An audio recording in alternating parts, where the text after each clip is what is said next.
Yeah, welcome on my channel. Okay, listen, this is some simming clone I made. I 3D printed it. I now invested about 1 week in it. It's to 90% the same like the simming machine. This is a different idea, but the concept is the same. So you need all these parts of the machine so you can grind your teeth. So don't try to let anything off of the original concept. You need all of it. The designer was really thought through. This is a really good machine. There's some brain power behind. Okay, first we address the shape of the disc. This is the most crucial part of the machine because the shape of the disc will be the shape on the teeth. So you can take some reciprocation saw blade like this, diamond tipped from China, 50 cents, very cheap, very good. Yeah, it's my mess. We are in a small shop, so excuse that. And you can do this by hand, like this. So, and then this way. And then the disc will have this shape. So this is a diamond tipped, or will be a diamond tipped adjuster. This is the joint of it. And yeah, then you can adjust it and bring the wheel in shape like this. The diamond is missing. So this is one part. There underneath will be another to give it this shape, or to shape the disc like this. You can, yeah, this is working. You can take the arm underneath, and then you can, come on. So, and then you can. Did I cut myself? No. Lucky me. So you have to watch out for the Rakers. You see my raker is ground down somehow good. Then you come in just with the teeth like I showed you before. Like this.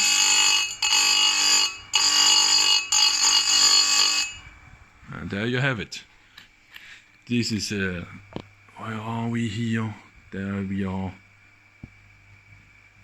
There you see the slightly undercut. This is what we want, or at least what I want, for my narcissistic ideas of how a chain has to be sharpened.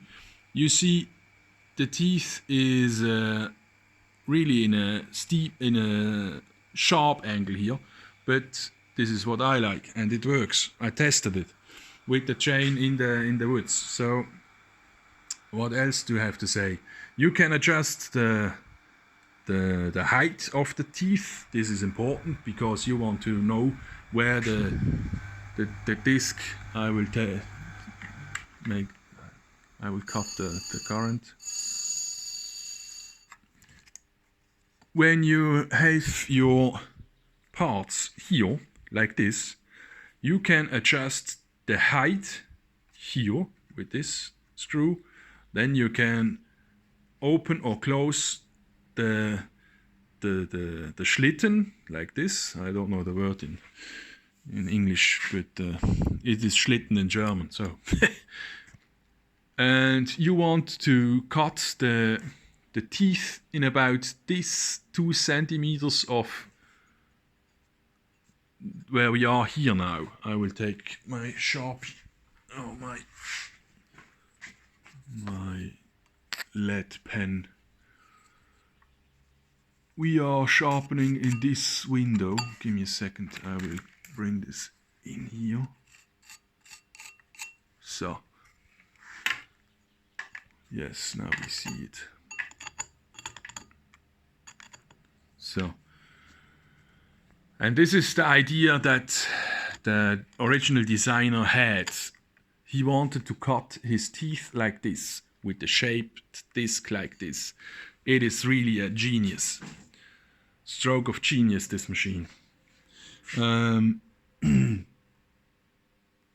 Yeah, and that's almost all about. I made some spacer discs from RBS2, and well, this is how it works. You can bring up and the teeth more in a flatter angle, or you can bring it down and in this part here of the disc, and then your teeth will be about a 10 to 20 degree angle. It's extremely aggressive. I don't need this.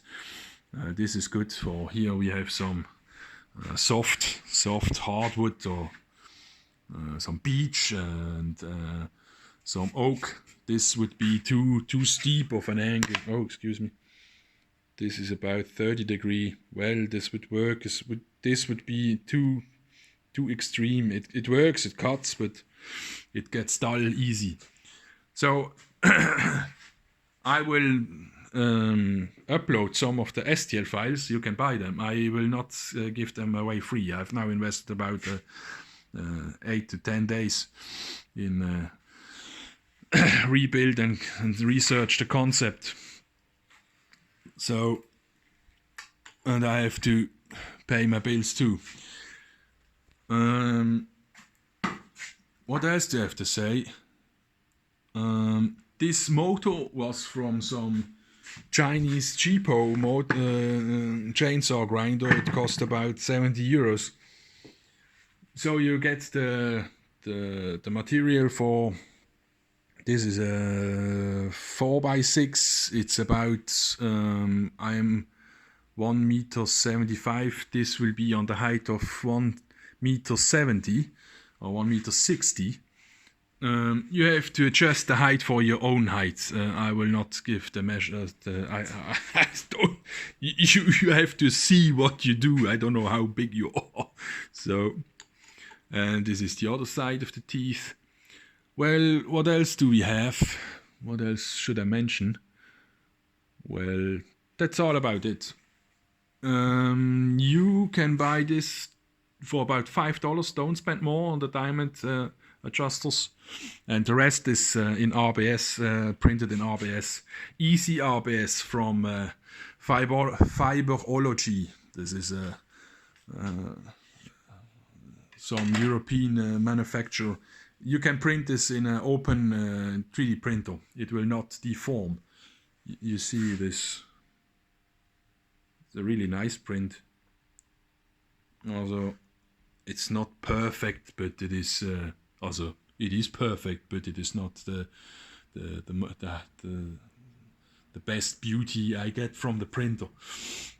Well, that's all about it. That's the concept of the Symington. This is proof of concept. You can do this with a 3D printer. You can print it with some 3D printer. I assume highly that this play from the plastic is not better on the Symington machine. This is made from aluminium, but it's almost 40 centimeters from the joint here to here, and aluminium has play. I know this. Maybe not a millimeter, but when you have your both hands on the arm, this will work flawlessly. I can guarantee you that. And when you're some good with your hands, and when you can build this machine, you can sharpen your chain with such a Symington clone. Well, that's it. Have a nice day. Happy cutting. Bye.